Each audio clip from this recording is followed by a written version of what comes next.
যুদ্ধের 11তম দিনে এসে দমে যায়নি ইরান। দেশটির নতুন সর্বোচ্চ ধর্মীয় নেতা মজুদ বা আলী খামেনির নেতৃত্বে লাব্বাইক ইয়া খামেনি বলে চালিয়ে যাচ্ছে যুদ্ধাভিযান।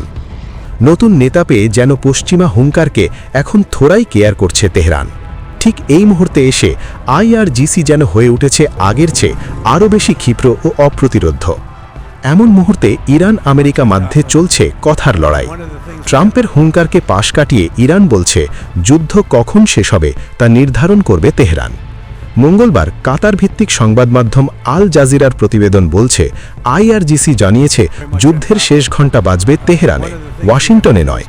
মূলত ট্রাম্প যখন বলেছেন মধ্যপ্রাচ্যের সংঘাত শিগগিরই শেষ হতে পারে, তার জবাবে এই উত্তর দিয়েছে আইআরজিসি। যুদ্ধের 11তম দিনে তেল রপ্তানির ওপরও কঠোর হয়েছে ইরান। আইআরজিসির মুখপাত্র ব্রিগেডিয়ার জেনারেল মোহাম্মদ নাইনি হুঁশিয়ারি দিয়ে জানিয়েছেন ইরানের ওপর হামলা চলতে থাকলে অঞ্চল হরমুজ প্রণালী থেকে 1 লিটার তেলও রপ্তানি হতে দেওয়া হবে না। ইরানের সামরিক শক্তি মোটেও দুর্বল হয়ে পড়েনি, বরং তেল রপ্তানি না হলে ট্রাম্প যে হুঁশিয়ারি দিয়েছেন তার জবাবে আরও কঠোর হবে ইরান। এদিকে আরও শোনা যাচ্ছে যুদ্ধবন্ধে ইরানের সঙ্গে যোগাযোগ করেছে চীন, রাশিয়া ও ফ্রান্স।